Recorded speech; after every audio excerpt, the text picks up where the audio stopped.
It's your boy Kizzle Crook signing in, man. Shout out to Poverty Tell. We signing in right now, live and direct, man. 24/7, 365. Poverty never bothered me. It just made me stronger. Separated the greed from the hunger. Yeah, man. We in there? Yeah. Yeah, man. What up, man? Been trying to get you in here, man. Heard you a busy man, bro. Yeah, like you too, man. You too. Like I say, man, I know you, but the people in TV land don't know you, bro. So let them know who you is, man. Who I'm rocking with right now. Man, y'all rocking with Kizzle Crook, man. Kizzle, man. CROOK, man. Big Crook, man. Rocking with Poverty Tell, man. All right, man. So where you get your rap name from, bro? That's an interesting. Kizzle, man. Kizzle, man.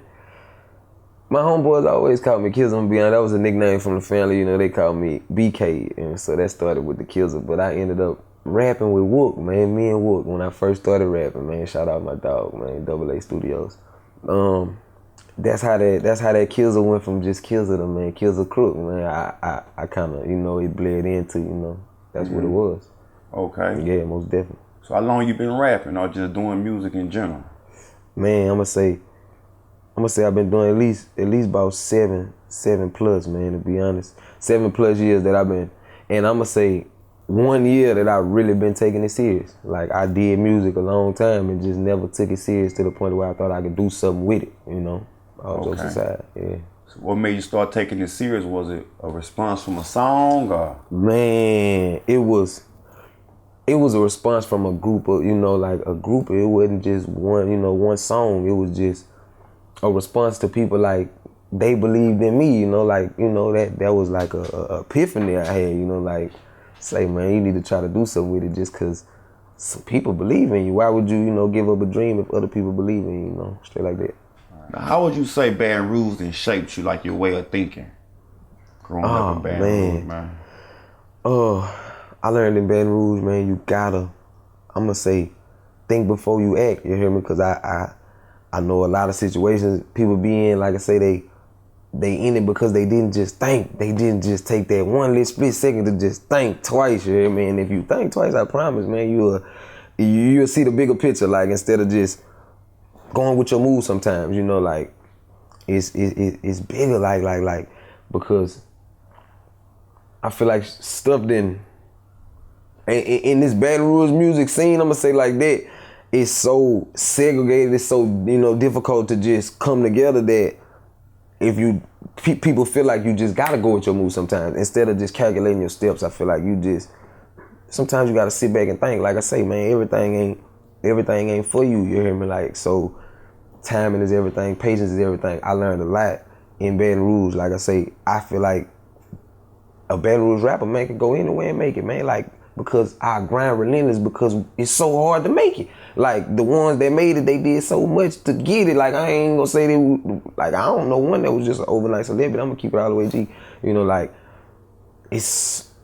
we got so many stars, you know, from all over Louisiana. I ain't just gonna say Baton Rouge, man. We got so many stars from Louisiana, period, man. So, but they so distant, man. You know, like, it's only a few of them that really locked in. You know, you might see them locked in, and, you know, it might be the next month or so, it ain't nothing, you hear me? Like, but yeah, that's why what is that, man, compared to other states that in Louisiana or Baton Rouge, people not linking up or we segregated like that?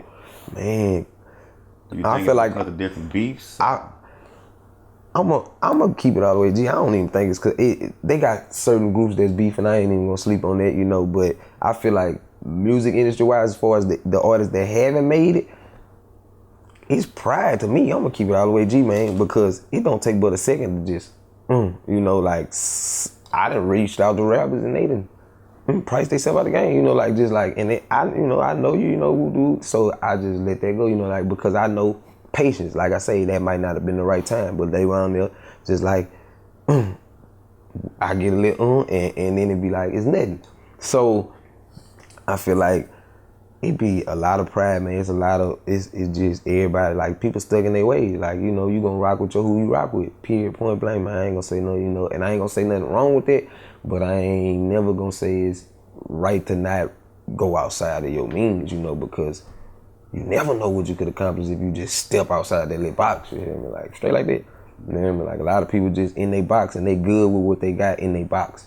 You hear me? Straight like that.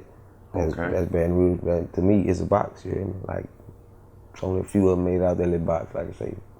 Okay. Real talk. Okay. So like every few years, man, it seems like the rap game changed. You know what I'm saying? So why do you think all eyes on Louisiana right now? Like, what you think about us is so attractive right now? Nah, I ain't lying. YB got us popping right now. I'm gonna keep, I'm gonna give credit where it's due, man. YB, and I'm gonna pay respect to the Fredos, the TCs. You hear me? Like say the Wops, the Gates, the Boosters, the ones that done already made it. We like, but as far as right now, man, we hot as a firecracker because of that right there. Yeah, what you think is so different about Young Boy that everybody is so attracted to him? I feel like he's just a firecracker. You hear me? Like that's really what it is. That's what people love to see because a lot of people are scared to do that.